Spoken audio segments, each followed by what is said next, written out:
కూటమి ప్రభుత్వానికి ఉద్యోగులు షాక్ ఇవ్వబోతున్నారా అంటే అవుననే అంటున్నాయి ప్రభుత్వ వర్గాలు. ఎన్నికల సమయంలో భారీ హామీలిచ్చి కూటమి అధికారంలోకి వచ్చింది.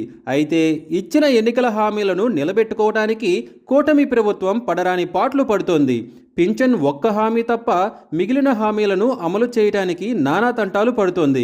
ఉచిత గ్యాస్ సిలిండర్ ఏడాదికి ఒకటి ఇవ్వటానికి బడ్జెట్ విడుదల చేయడం జరిగింది.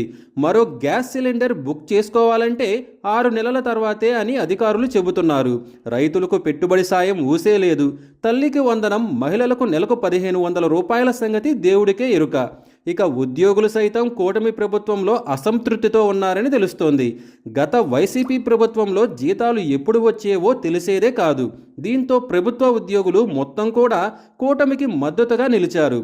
అటు కూటమి ప్రభుత్వం సైతం ఉద్యోగులకు మొదటి తేదీనే జీతాలు అందించింది.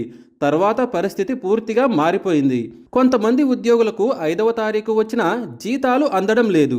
తాజాగా కొందరు ఉద్యోగులు చంద్రబాబు ప్రభుత్వంపై ఉద్యమానికి రెడీ అవుతున్నారు.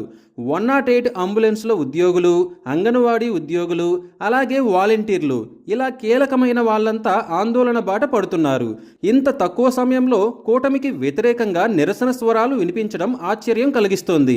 అంగన్వాడీలకు జీతాల పెంపు, అలాగే ఉద్యోగులు మృతి చెందితే మట్టి ఖర్చులకు డబ్బు ఇస్తామని హామీ, మినీ అంగన్వాడీ కేంద్రాలను అప్గ్రేడ్ చేయాలనే డిమాండ్లతో వాళ్ళంతా రాష్ట్ర వ్యాప్తంగా ర్యాలీలు, ధర్నాలు చేస్తున్నారు. ఇప్పుడు 6 నెలలకే అంగన్వాడీ ఉద్యోగులు ఆందోళన బాట పట్టడం గమనార్హం.